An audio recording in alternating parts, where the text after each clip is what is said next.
Yes, we are. And it's 5, 4, 3. I'm losing my hair. 2, 1. Hey, Alex Simmons, what's up? We're here again with Tell the Damn Story, the podcast YouTube show that tells you about writing experiences so that your journey is a little easier. And we have a lot to tell today, so I'm not going to catch up with Alex so much. We have count three guests with us today. All of them have been generous enough to participate in Soul Scream Antholoazine, a 5, eventually 6-volume experiment in celebrating the beauty of hybrid horror and how horror just embraces everything. So we're going to have a little bit of reading, a little bit of conversation, and hopefully there's some stuff in there that you'll be able to take with you to make your writing journey a little bit There's going to be gems. There's going to be pearls. There's going to be pearls. There's going gems. to be gems. It's just going to be great. Gems of pearls, ladies gems and gentlemen. Pearls, yes. And do what we do. That's right. Whatever we don't do that. Right. All right, and we're gonna start with our introducing everybody. Yes, we're going to introduce everybody. Yeah. We have, coming back from last week, the often published legend of pulp and horror and adventure stories, Teel James Glenn. Yay! There he is, Teel. And then we have representing the entire South.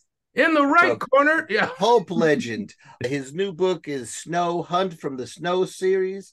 There are so many things to read from Bobby Nash. Ladies and gentlemen, here's Bobby Nash. Yeah, Bobby. Hey. And then we have Randee Dawn. Oh my God. Randee Dawn has done journalism, has done pop culture journalism, has done writing. Her latest book is Tune In Tomorrow.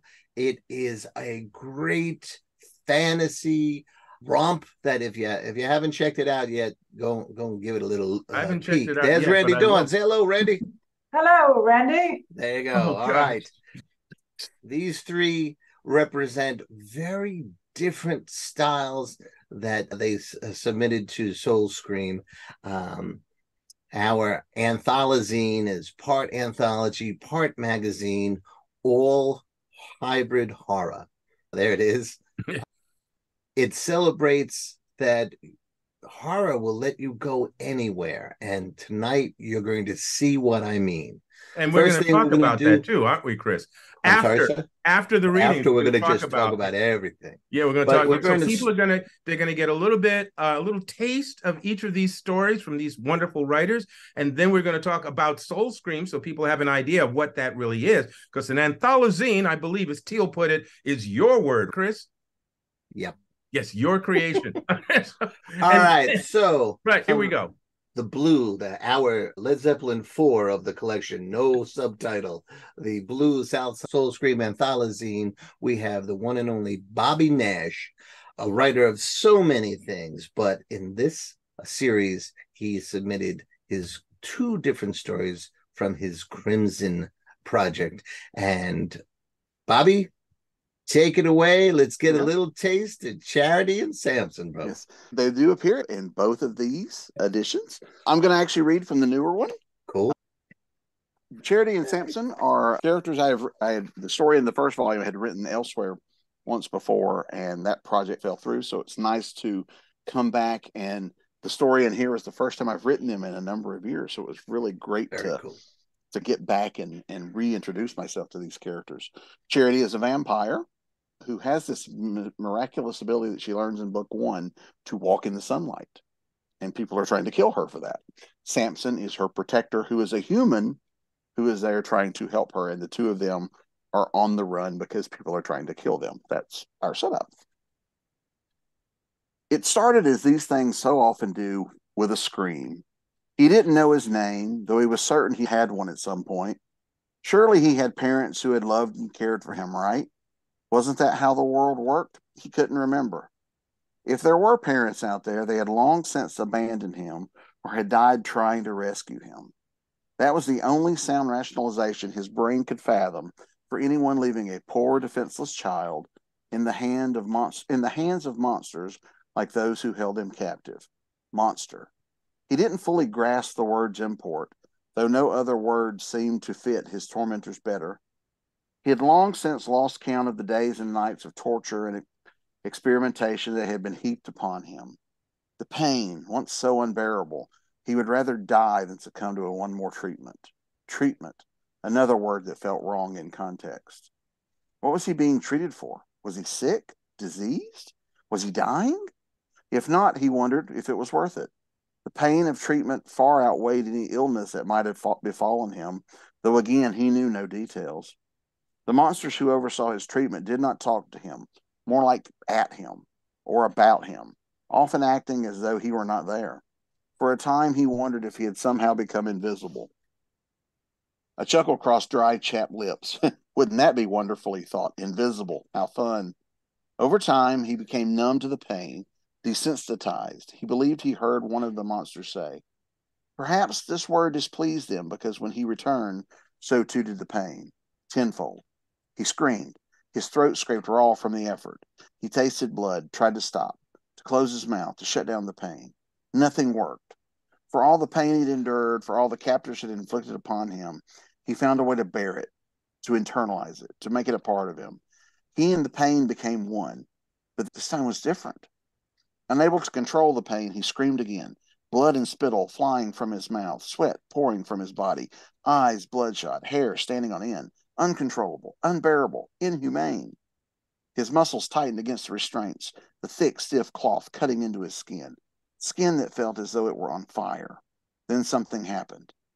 At first, the sound felt far away, a tiny pop against the crashing waves of pain cascading through him. Then he felt his hand move, free. His hand was free of the restraint holding him immobile. Freedom.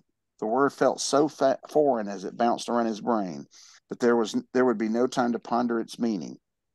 "He's loose," someone shouted nearby. It was another word that somehow felt wrong, but he understood its meaning. Other shouting voices added to the symphony around him, a chorus of shouts and screams, punctuated by bursts of pure chaos. Metal clanged against concrete. Did something fall? He couldn't see. Nearby, a glass shattered. More screaming followed. Suddenly afraid, wild panic set in, clutching tightly against his heart. Moving on instinct and fueled by terror, he lashed out hard. His free hand hit something soft and squishy. Something went pop next to him, and the squishy thing screamed in his ear. He joined in, adding to the scared shouts of the others. That's a good cliffhangery part to end on. That's the cliffhangery part, yes. Bobby, I really enjoyed Crimson Moon, the verse part. And when you sent this part, it caught me completely by surprise. This opening was so fresh and such a trusting departure from where we had left Charity and Samson. And it really brought me in this part. This is called Crimson Nightmare, if we didn't mention it before. So why this opening? I was inspired by the topic. I remember the topic was science run amok. Yeah. And that I believe in somewhere, issue, I believe somewhere in our earliest discussion, the word like nightmare had one of us mentioned the word nightmare in our back and forth. And I just thought, what if we start from that? What if we start from the nightmare? And I was playing with the science thing. This is a science thing run amok. Yeah. This is neither one of our main characters, by the way. But it is science, and it is running amok. And this is really a wonderful tale. Yeah, this is the thing that Charity and Samson are going to run into. And it seemed like a good playing up that horror. I like the idea of, we've all seen that movie or read that story where a monster breaks free and runs amok. It's not a new plot. No. Determining how Charity and Samson would deal with it was, and the setting. I decided that usually in these type of settings, it's either a dark or it's a dark place. It's usually at a mountain or some that. So let's be different. Let's put it out in the middle of the desert. Right. Yeah. The one place you don't expect a vampire story to take place. I have time for one more question for you. This is a very modern story with vampires and other very traditional monsters played in a very modern way. What was the thinking or decision making there? I've written vampires a few times, and even though each is their own separate thing, in my head there's this interconnectivity, that there is a hierarchy. They're a nation. The vampires are a nation. Werewolves are there's nations of them. They're out there. They're doing things. They have royal families. They have all this stuff. And so it's playing with that through the ages. How does that work? Yeah. In modern day? Okay, you call them the royal family, but they're more like a business. They run themselves like a business. And they're doing things they're using the technological advancements of the day to further their cause. And so playing with those things, having vampires and monsters do things that usually it's the science. They've become the mad scientists. And I like the dichotomy of that, of playing the thing that they used to fight against, they have become. That's cool. So that's fun to me, yeah. Bobby, we're going to get back to you a little later. Okay. For those of you who are interested in reading more about Charity and Samson, Crimson Moon is in it's really called She's the One, but it's the nameless Soul Scream. And Crimson Nightmare is in Science Runs Amok. Having put up our blue Soul Scream lets me kind of segue to Randee, if that's okay with you, Randee. Sure. Right. Segue away. Let me tell you let me segue away a little bit here about Randee Dawn. Randee is a Brooklyn-based entertainment journalist by day, and she said she likes to spend her nights crafting wild worlds of fiction. Her journalism has graced the pages of Variety, the Los Angeles Times, Emmy Magazine, and Today.com. She's also the co-author of the Law & Order Unofficial Companion.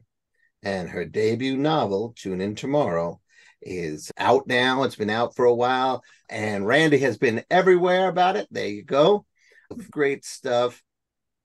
But for me, she submitted a story that I forget where it was originally published, but I was so grateful that you lent it to us. This was the first. Teel and Alex and Carol had helped me with the teaser, and I knew what I would be getting with them.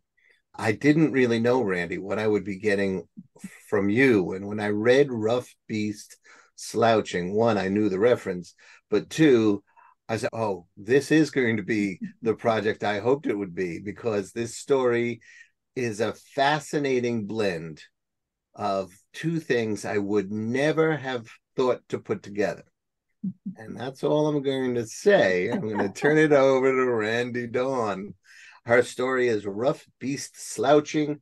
It is the unnamed She's the One copy of Soul Scream Antholazine. Randee, do what you got to do. Sure. Very briefly, Rough Beast Slouching it takes place in the sort of Boston independent music scene of the 1990s, which is actually a place I started all my journalism in, and I used to do a lot of music journalism, so that's where this came from. I'm going to just jump right into the story. Basically, our main character, our narrative character, is named Nevada.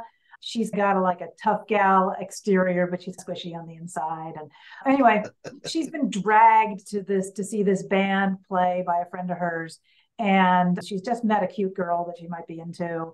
But there's another woman that's also catching her attention for different reasons. So I'm just going to jump into that.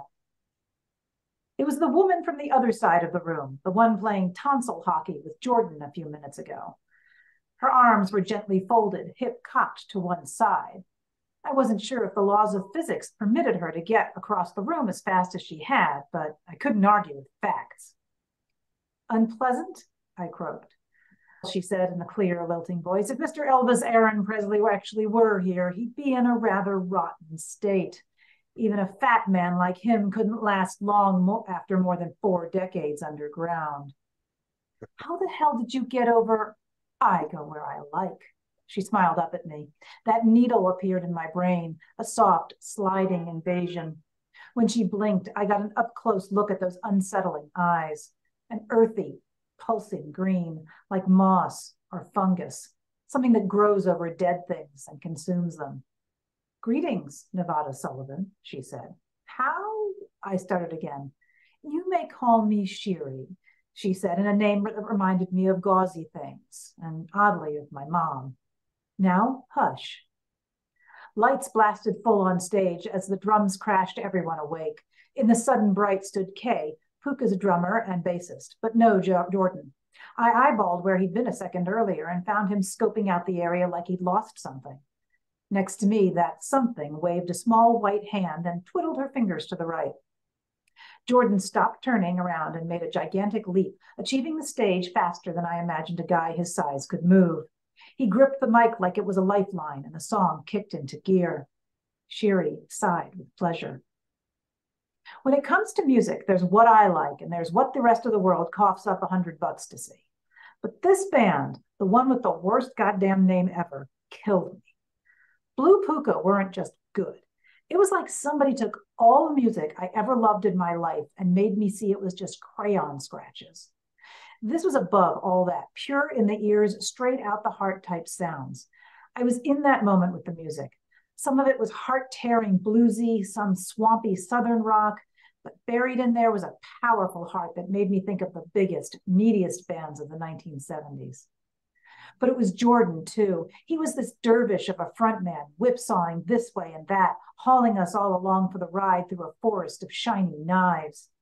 Kay more than held her own, wielding that axe like she meant to show it whose was boss, doing everything she could to keep up with the singer. She ripped into the chords and flipped those ponytails around and squeezed her eyes so tight her sweat looked like tears.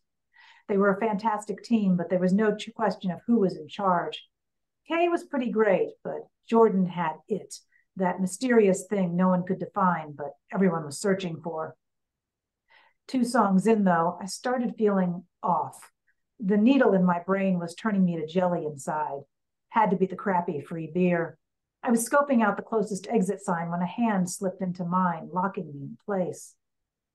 All at once, the music was inside me. It went looking for all my soft places and found them and pressed hard until I felt a funny flip all the way downtown.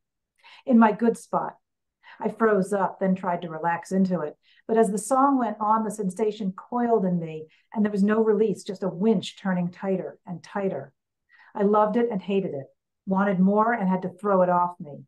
This wasn't right. This was bad idea jeans. I thought of Ma, of morphine drips that come after screaming agony. I let go of it all and the hand slipped from mine. Sherry glanced up, a half smile on her lips. Well done. That was just enough. I bolted for the back exit and vomited in the alley. Thank you. Go. Yes, applause, definitely. Can we talk about the 2 genres that are mixed together here? I think that we would mix. I think you're referring to like dark fantasy and horror. Are you thinking? Yeah, but I also say yes, dark fantasy, yes, horror, but there's definitely rock and roll.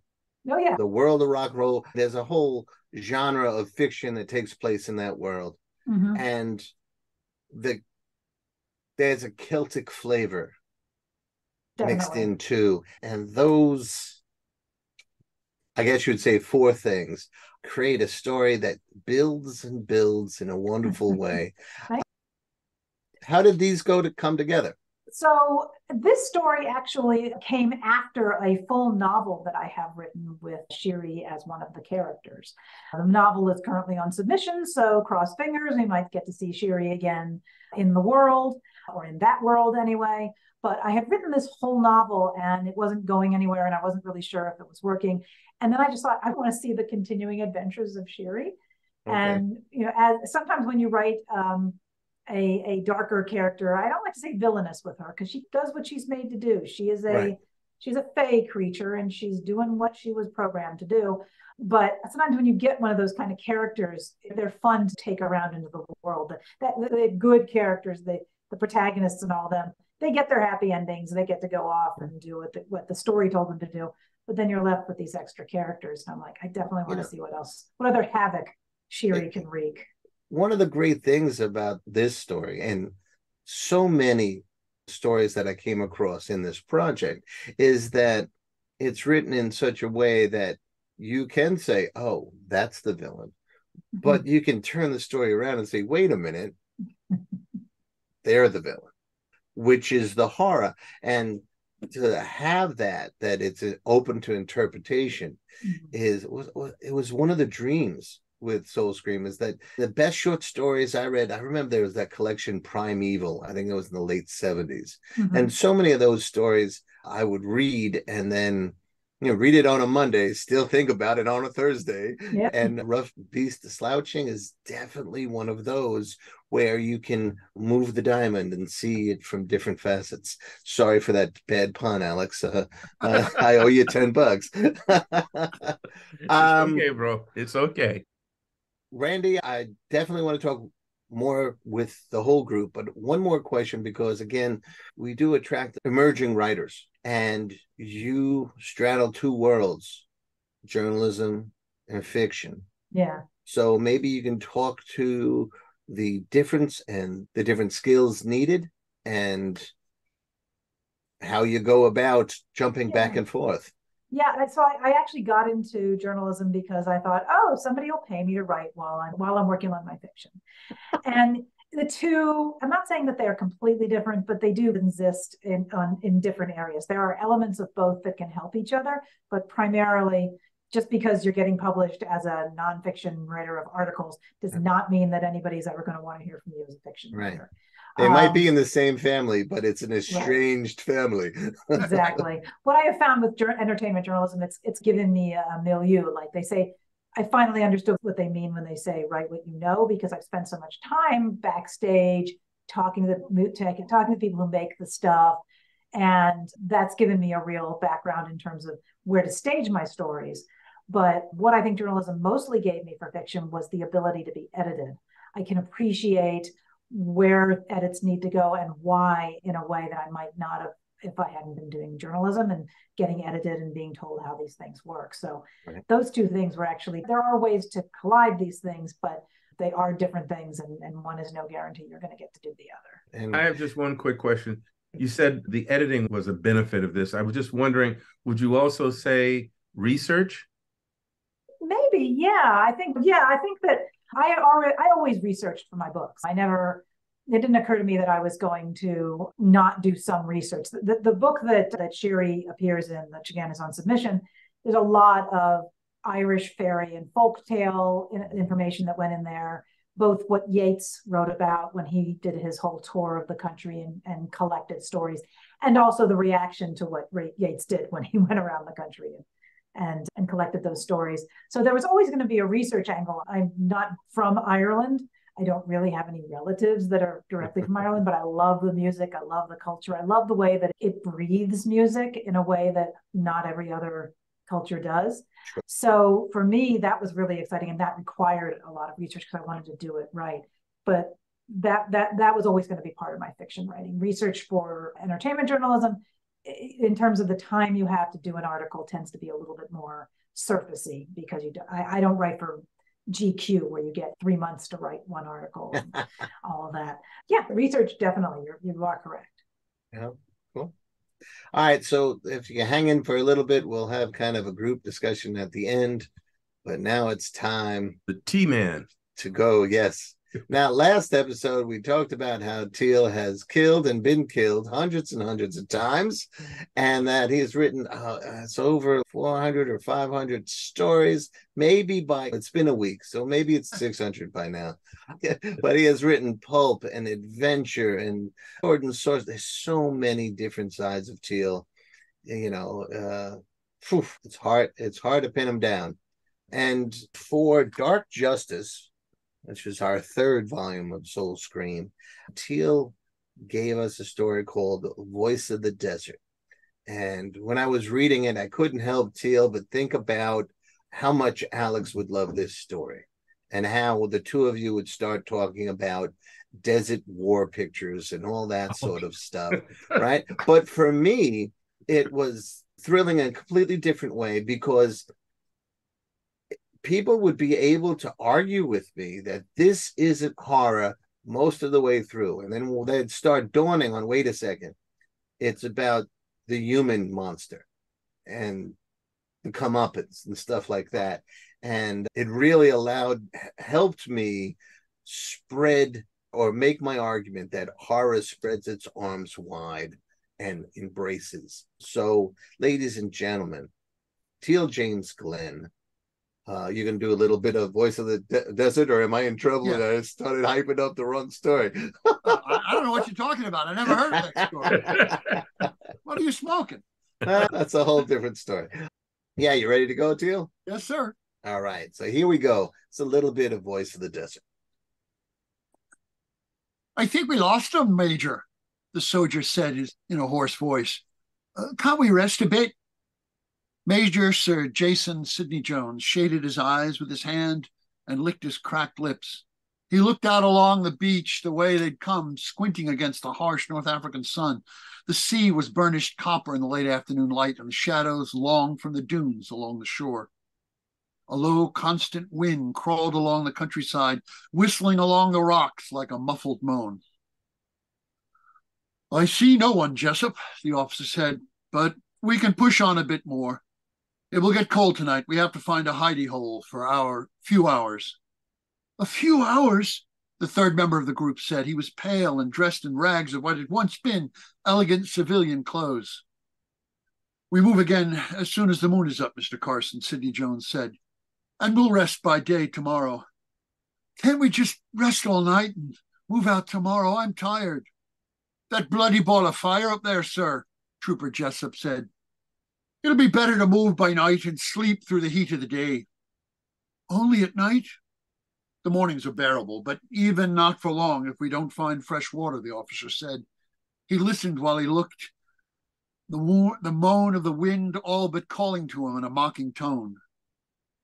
The voice of the desert, one of the old Egyptian hands had called it when he first came to that parched land, but Sidney Jones had not understood what the man meant then. Now, in the isolation of the vast waste, he knew exactly what the term meant.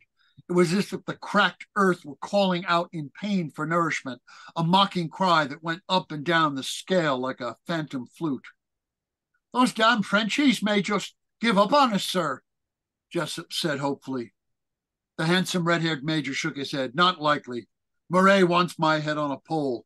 If we tell what we saw at Jaffa, he left unsaid what they were all thinking, the memory of the horror they'd witnessed in the Mediterranean. The three of them had been part of a British detachment sent to liaison with the Turkish forces in Jaffa.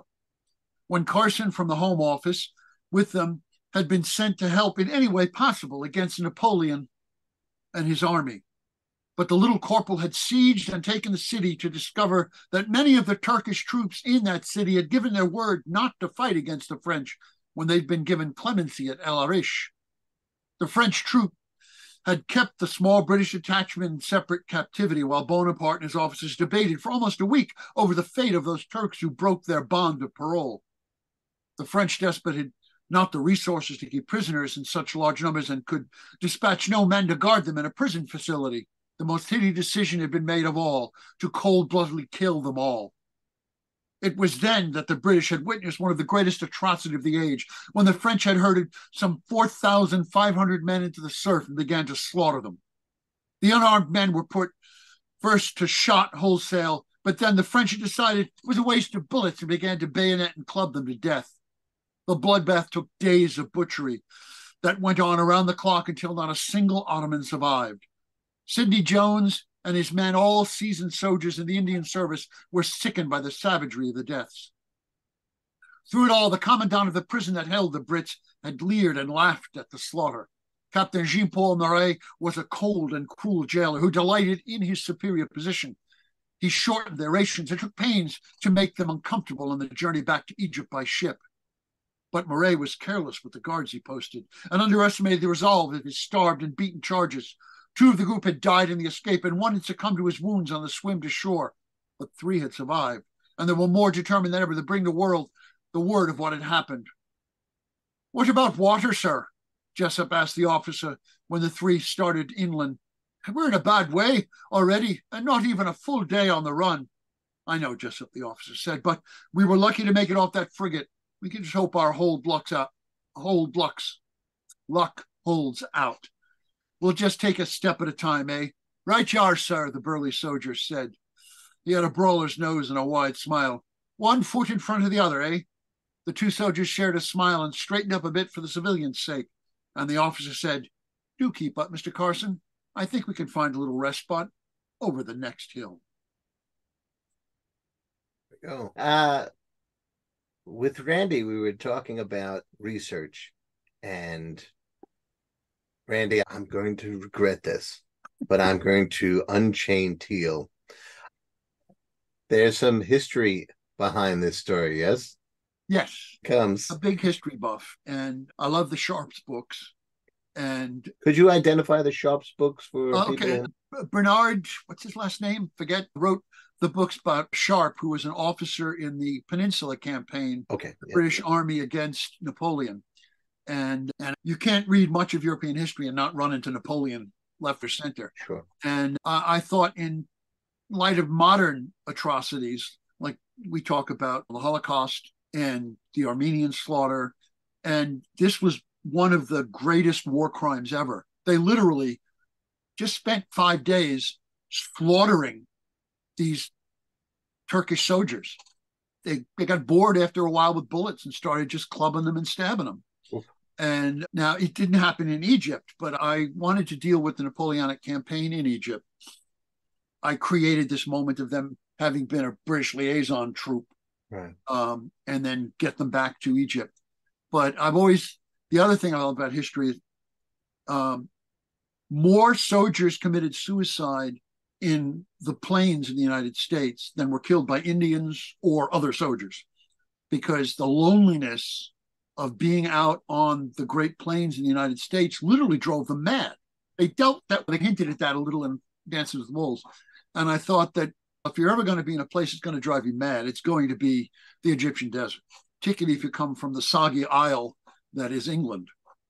And I also wanted to deal with Bernard Cornwall. That's his name. Yes, there he is. Thank you, Alex. Thank you. Little mind in my head. But so I wanted to deal with that, and the fact that really I completely agree with Scooby-Doo. Ultimately, all the monsters are men. Yeah. The most scary. Oh, yeah. And you really get to see that shade of horror in this. You know, so there's some history, there's the desert, that whole desert military type adventure. But in the first iteration of this, I actually had some occult stuff, and I said no. And I moved it all out and literally just made it the force of nature and conscience that was the monster. And I think that too, with horror, much like science fiction, is great for telling allegorical stories where you can talk about things today in another context. Whereas the thing with horror is like a seasoning. Yeah. It is literally the pepper. You can add a little or a lot, depending whether you want your people screaming from their throat or just, and like you said, Chris, this doesn't start out as a horror story. It starts out as a ripping tale adventure on the run from the bad guys, and it goes into that when humans are driven to the edge, they either become monsters or they become heroes. Yeah. Really, there's like the two ways you can go when horrible stress is put upon you. And I think that if people go and read Voice of the Desert, they will get to see exactly the kind of horror that you're talking about. Although there's the human horror of the beatings and the slaughter that we saw, but now the toll that it takes on everyone, the test of the human soul. Which brings us back to what Bobby was saying about how horror is that perfect vehicle. That's fundamental thesis to why Soul Scream exists, is because it is so flexible. It is such a perfect vehicle to approach story from almost every other angle. There's also so many different types of horror. A lot of people, when you say horror, everybody has an immediate, I know what horror is, right? But it can be completely different things. Oh, yeah. Horror doesn't have to be a monster. Horror doesn't have to be somebody being murdered. You can have horror in the simplest of situations. Yeah. One of the elements, or actually real life situations that I have come across in my readings, that is horrific. And I can't, in my own soul, imagine what that must feel like. But in terms of the slave trade, there were situations where mothers threw their children overboard to, in effect, die in the water drowning or to be eaten by sharks, and then tried to jump themselves. Better to drown free than to live in chains.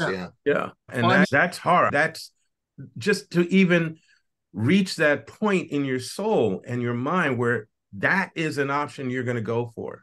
And the fact that that's a true horror. Yeah. That's not one of these things we just made up. No, that really happens. And the sad thing is, it's not something that happened once or twice. Yeah. It happened hundreds of thousands of times. And one of the reasons that I joined the Horror Writers Association is that it is the widest umbrella for any writing group. There is the definition between a crime story and a horror story and an occult story, and they're permeable walls. And I think it's all the more now in our modern times, even though they say, it has to have a genre to put it on the shelf. Most things these days are not one genre. Yeah. And that's when they're talking marketing and publicity. Yeah. Where they need to categorize something more concisely so they know where to put their marketing money and where to put the ads or the promos to grab the largest portion of audience, attention. But like even fantasy, which is going back to what Randee had, the fantasies that stimulate the mind, there's romantic fantasy. There's, again, the fairy tales and things like that. Then there's the magical ones. Like Lord of the Rings, to me, is pure fantasy. All right. Now, it's got monsters in it, but it's not a monster tale. Yeah. It's so much bigger than that. And even that, he wrote in answer... serves so many things, so many possibilities. He wrote that in answer to World War I. That was his way to deal with the carnage of World War I, so that you can reflect the real world. That's why Rod Serling created Twilight Zone, because they wouldn't let him write about social issues. So he said, great, I'll put him on the moon. I'll make it a werewolf, but it's really about prejudice and it's really about brutality. And that was his mask for it. To bring you in for a second, Randee, tune in tomorrow, though I don't think we would argue that it's a horror per se, right? But it definitely is one where you blend so many genres. And coming from an entertainment journalist's background, you turn entertainment into fantasy, into social commentary seamlessly. Thank you. Oh, this is weird. That'll be $10. Can you talk a little bit about why you chose to do that and where that all comes from, having again started from a journalism place to have a day job while you were doing your fiction? But there's definitely, as Teel and Bobby and Alex were saying, that there's a permeation going on. So maybe you can talk about that, because I think part of this episode is about genres are not brick walls. We use what we need. Yeah, I think that keeping yourself into one, like pigeonholing yourself, is one of the worst things you can do. There's no reason why you should stick to only one genre just because there's a convenient place on a shelf somewhere to put it, right? In terms of my blending things, the first time I was in the UK, I was doing a study abroad when I was in college. And I think one of the many things that struck me about the culture over there was how much entertainment dominated the general social discourse. Yes, of course, they have politics and sports and all that. But in such a small country, they were all watching the same TV shows in the way that we weren't. And they were all having the same water cooler conversations. And things were just amped up in a way that for entertainment, from music to television to films, that we didn't really have over here. And I remember thinking at the time, that's probably going to make it to the US at some point. And it didn't take very long. It took the next 10, 15, 20 years. But I feel like our culture now is so involved in entertainment, whether it's news as entertainment, sports as entertainment. No, nothing seems to be just what it is anymore. Everything is a bit of entertainment. Right. And that was disappointing in a lot of ways, because yes, on the one hand, it's nice to be entertained, but there's that old phrase about being entertained to death, right? Opiate of the masses. Opiate of the masses. Bread and circuses, keep them busy. Yeah, exactly. Although I think that was religion that's the opiate of the masses. That's a different kind of entertainment entirely. But yeah, and those gold robes. But yeah, as long as you don't pull up the curtain. You could say religion too, because there's all these mega churches where they have rock concerts now and stuff. I mean, everything is just constantly entertaining. And at the same time, in more recent years, we've really talked a lot about what is the nature of reality. I didn't think this was a conversation I would ever see in my lifetime or anybody's lifetime, but suddenly everybody gets to have their own version of reality or their own version of facts. Yeah. And when I started writing about a reality TV show run by mythical creatures, but starring humans, and they think, oh, this is how humans actually interact with each other, that just gave me a chance to reflect on reality TV and the nature of reality. There's a scene in Tune In Tomorrow, which again, not horror. It's silly and goofy, but it also has a couple of more serious moments. There's a scene where a mythical creature runs into our main character, who is a human actress, and she feels a little bad letting him believe that all of this is actually literally filming humans and their lives, as opposed to a great big scripted whatever it is. And he very gently says to her, you know what, it's real enough. And I feel like that says a lot about how we mix our entertainment with our reality these days. We're all LARPing, we're all RPGing at all times.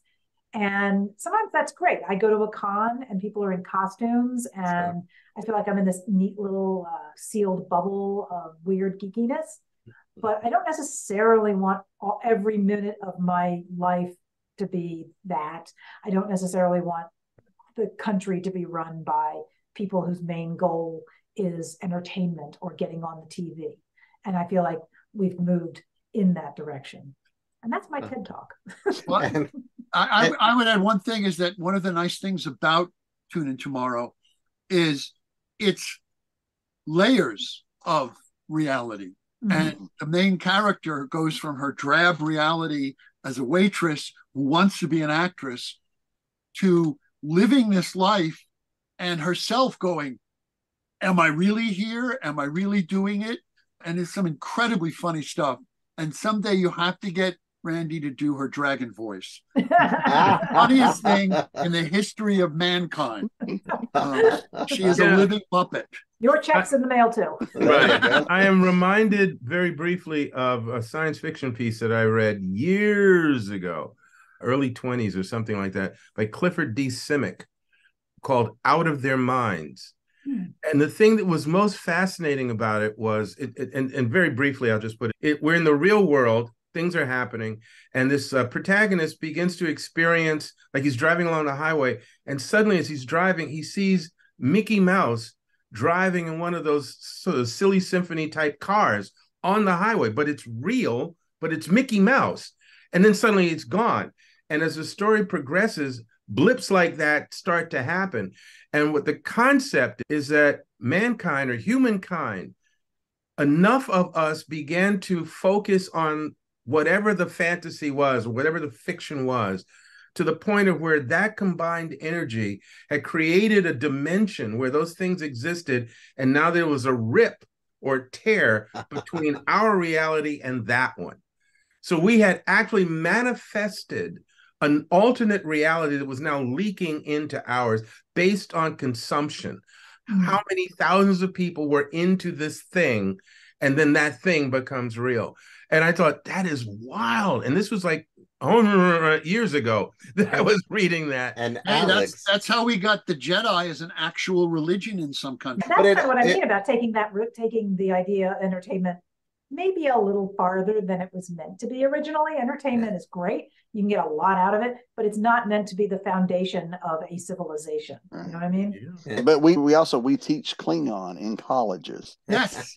I wanted to talk to you about that. We both know the guy who created the language. So yeah. Chris was trying to say something. So I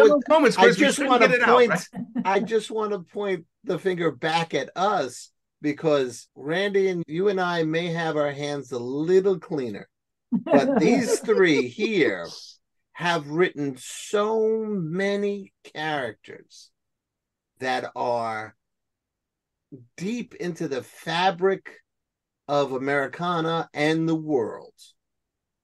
We have Green Hornet writers, we have Lone Ranger writers, we have Batman, Scooby-Doo. So can we go around the horn and kind of fess up about some of our favorite characters that we've written, because we here, many of us, contribute to that the exact thing we're talking about. And okay, maybe we I'm going to ask why. if we start with Bobby. I don't know that well. Teel and I hate, and Randee I know nothing about at all. Yeah.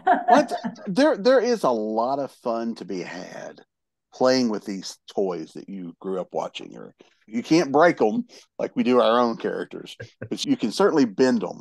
I've been fortunate to do quite a bit of media tie-in stuff. Certainly I've done Green Hornet a few times, Kolchak the Night Stalker. That was a pretty big one recently because they had the 50th anniversary.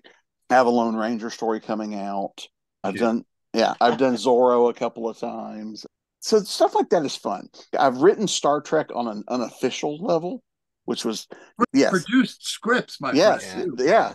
And even though it wasn't like official, there is a bit of this feeling of, I can't believe that when Captain Kirk speaks my words. That's awesome.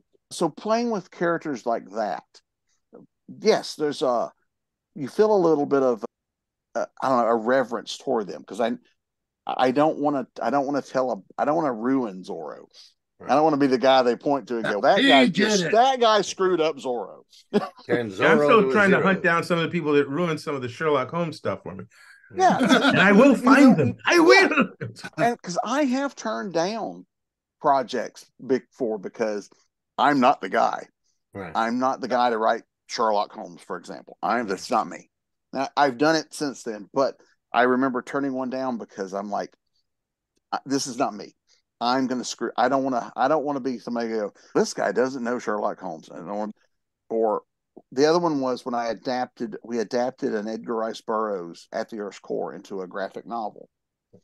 And there was a big concern on my part because it's a very niche audience, but it's a vocal niche audience.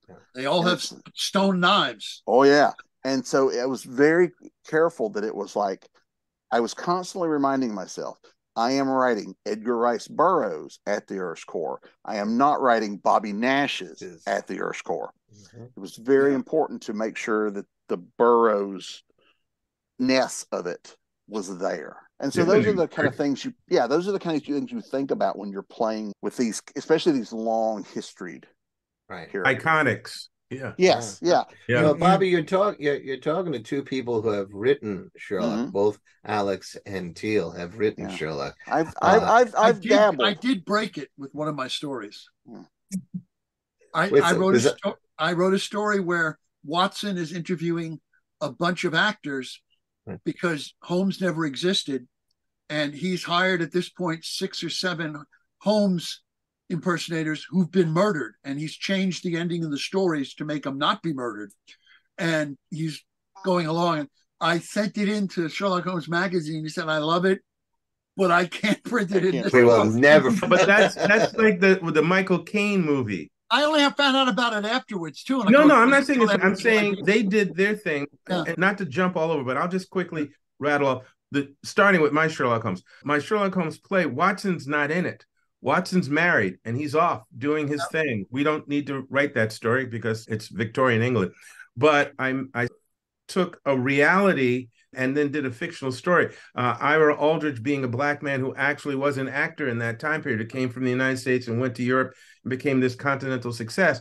What happened to his family after his death had a conspiratorial feel to it. So I took that as a basis and wrote this Sherlock Holmes play.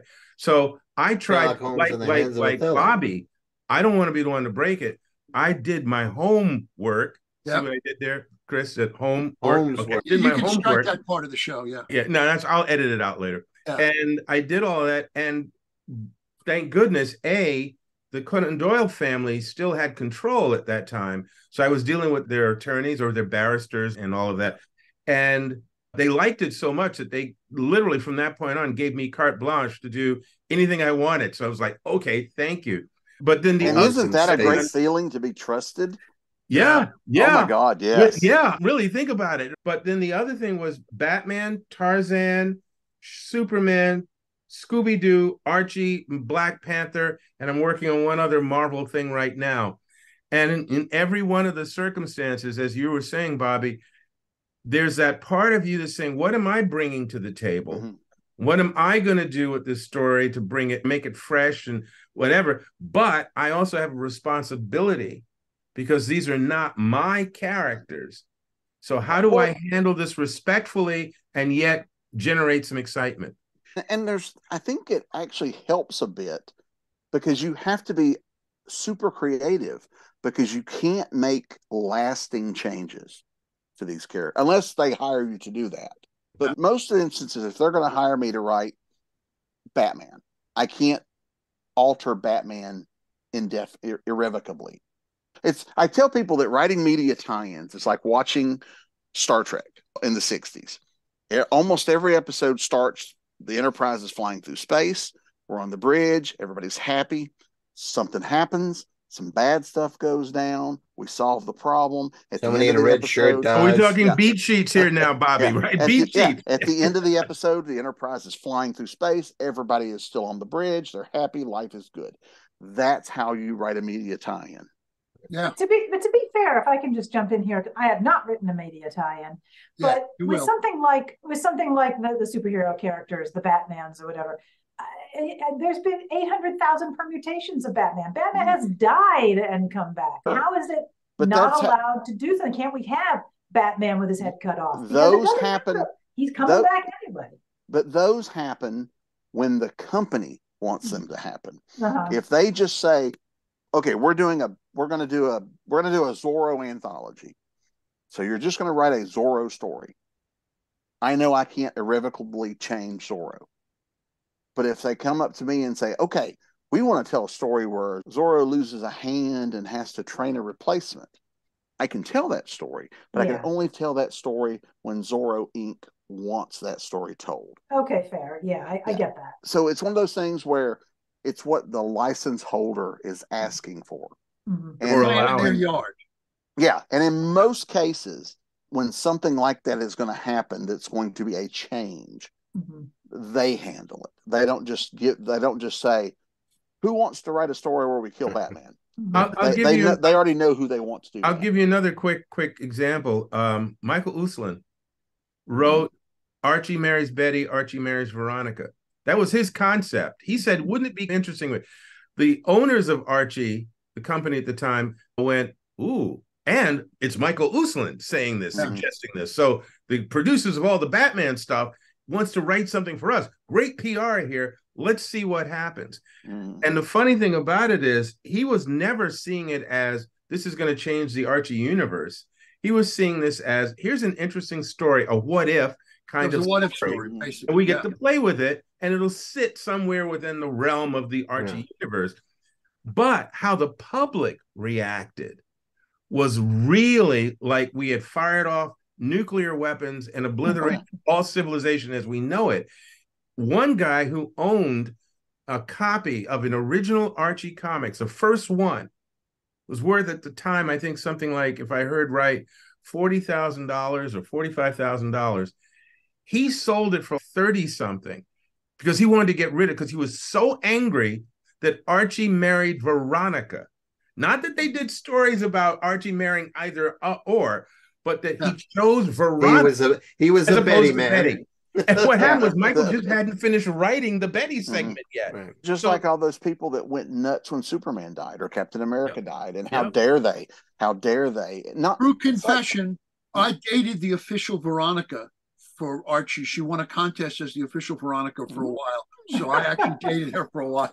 Ladies and gentlemen, I stand by my statement that Teel James Glenn has done everything.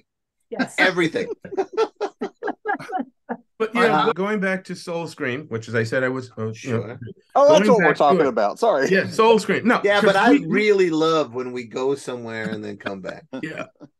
What we've just talked about, at least from my POV, what Randee and Teel and Bobby have said is that we look at material that intrigues us or interests us. We look at what we want to say, our own particular voices, slants, and views on life, and whatever the issue or whatever the topic or theme is. And then we dive in with an energy that says we want to do quality work. We want to do our best work. We want to be respectful of the characters, whether we created them or not. The point is to do the best, or as my dear friend and co-host often says, serve the story. Yep. And it seems like A, you all do it individually with your own work, but then B, you were able to do it with Soul Scream. Yeah. And so I want to ask one question to all of you, but each one of you take a little turn. What was it like, or what is it like for you to see your work, even though if it was a reprint, to see your work in this collection and to see what this collection looks like? What does that feel like? What does that look like? What has that brought to you? There are now 35. You want to hunt him down for what he did, or what? What? He'll be dealt with by the forces of nature. But I got to say, I loved the fact that it wasn't just, I'm going to put a story in a magazine. He approached this from the point of view of, I want to create a sense or a feeling with each book. So it was very much like a curated anthology, but it was not one. It was multiple shapes. So it's almost like he put together an anthology television series where there was a thread going through it all. Right. So it built to something. And to me, that was the most fascinating part about this is, well, it does say obviously, and I will say, when he started this, it was going to be, I'm going to do 3 issues. And it grew like an amoeba to become this 6 issues is going to be now. Yeah, well, it's going to be 6 volumes. Yeah. Yeah, that's what he says now. We'll talk next week. It'll be 9. But this arc will be 6. Because and then we'll see what we still need to do. Shut up, so we can hear the compliments. Come on. It became something more than what he started with. And I think that's when you know you have something, when it organically grows. It becomes something else. It's the sum of the parts, or the whole is greater than the sum of the parts. That's the phrase that I couldn't remember. Well, it says it right here on the book. Welcome to the horror con you can hold in your hand.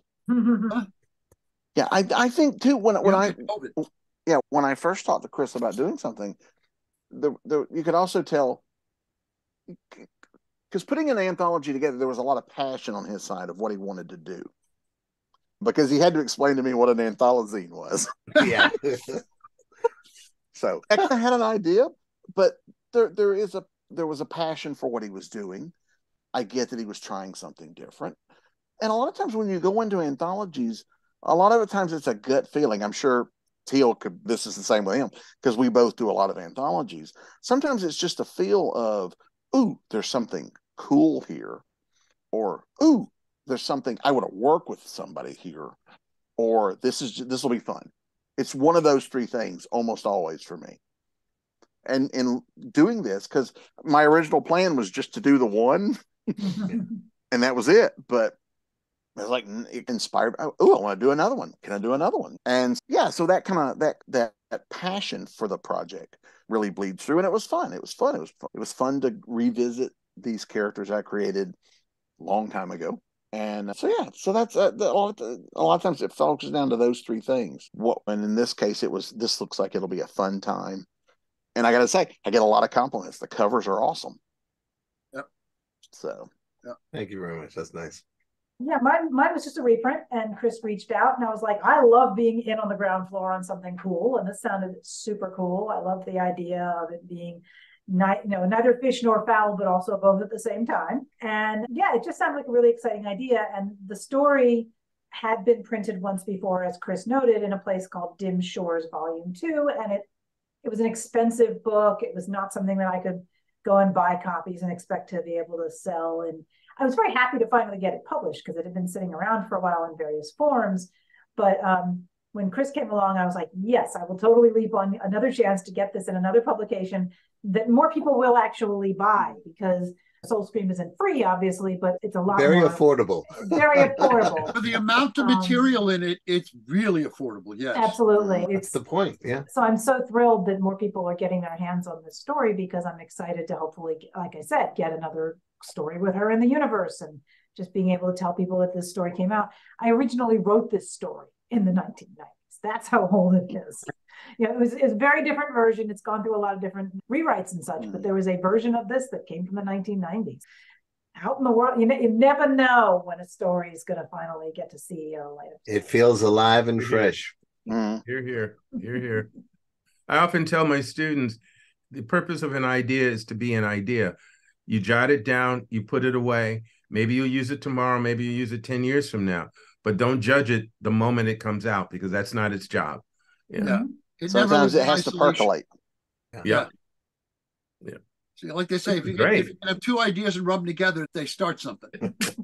Right. Chris, you want to say anything? Because we are coming on to the hour. Yeah, of course, thanks for everybody for participating. But I do tend on this show to just ask that one more question. And, of course you do. If the three of you could speak to our audience and you only had time to give them one bit of advice about sticking with it, or it's sometimes a pretty steep mountain and it's challenging to keep at it, what might you say to encourage them to continue pursuing, even in the face of I'm not a superstar yet? That's really not why we're here, but right? We're here for the story. But what might you say to them? I would write for yourself. You're the audience. That write the story that you want to read, and hopefully, and other people will eventually want to read it. And if they don't, you've still got a story that you want to read.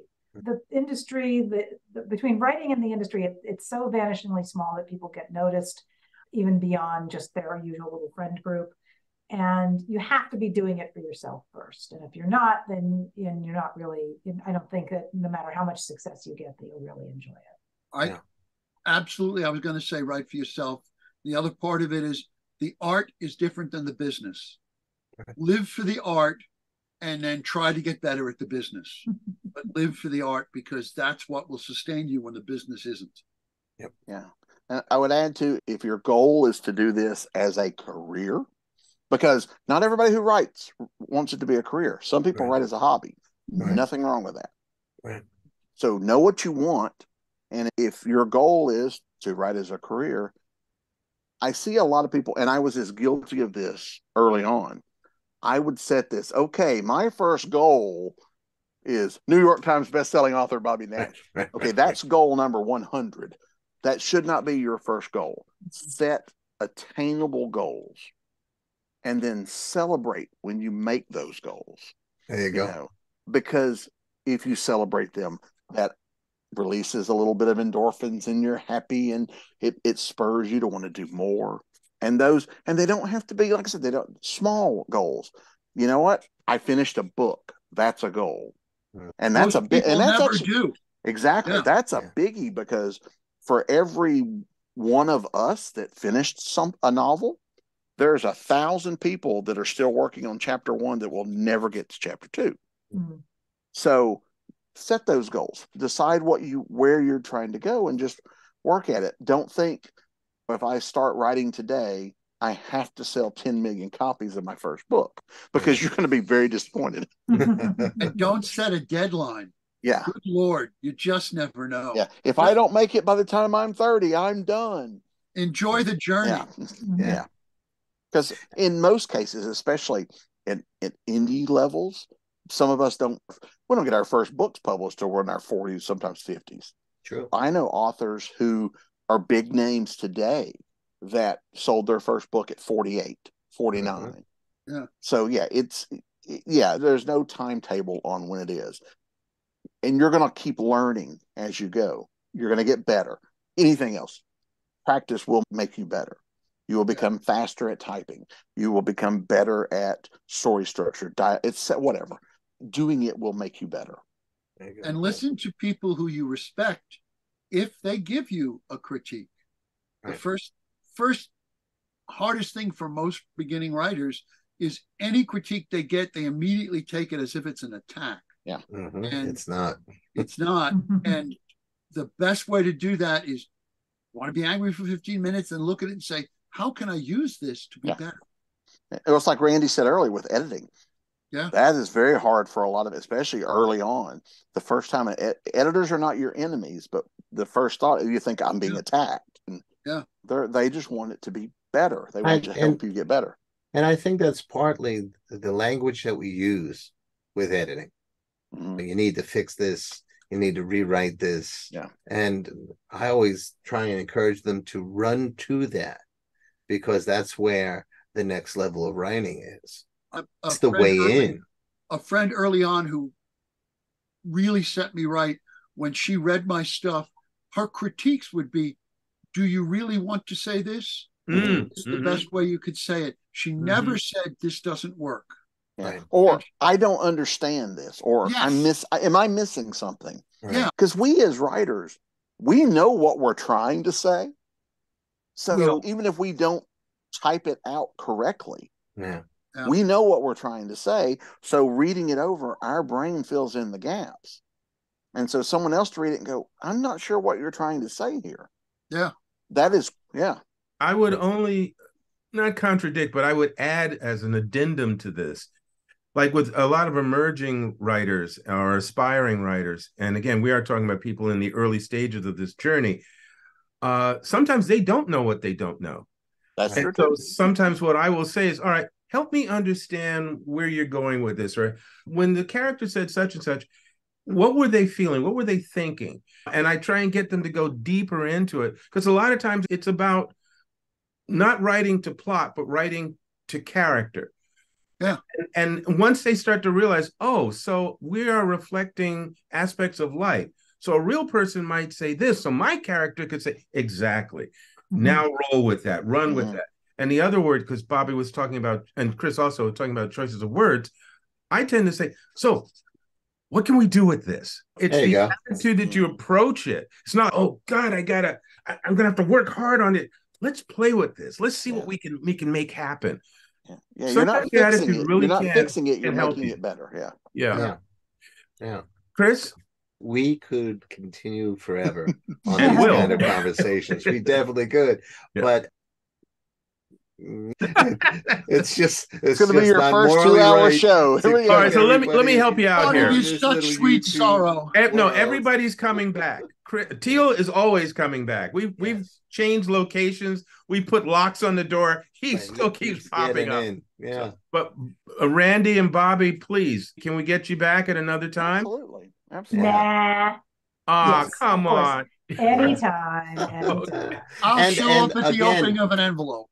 As your next projects come out or whatever, and drop us a line, and we're always really eager to talk about the new stuff. Snow Hunt by Bobby Nash, ladies and gentlemen. Or tune in tomorrow. You can still pick that up because it's fresh, baby. And it's fresh the second time you read it too, because it really is delightful. You get a lot more of the jokes. Yes. Hey, if you do read it, make sure you contact me afterward, because there's an epilogue chapter I couldn't fit into the book, and I will send it to you. Ooh, hear that? Oh, that's fantastic. Folks? There you go. A little bonus. And one of the things we really don't say enough is that during this episode, Teel wrote 3 news stories. go just look up Teel James Glenn and see what's new, because there's so much great stuff. And we'll put your websites or whatever contact information that you guys want into the comment section, so that folks, if you want to find these wonderful people and learn more about them and the works they're doing, look there. And if you don't give me that, then blame them, because I'm certainly willing to promote them. There you go. All right. So again, thank you very much. And thank you for letting our audience see how you tell the damn story. We really appreciate it. We'll talk soon. Thanks so much for being Soul Screamers.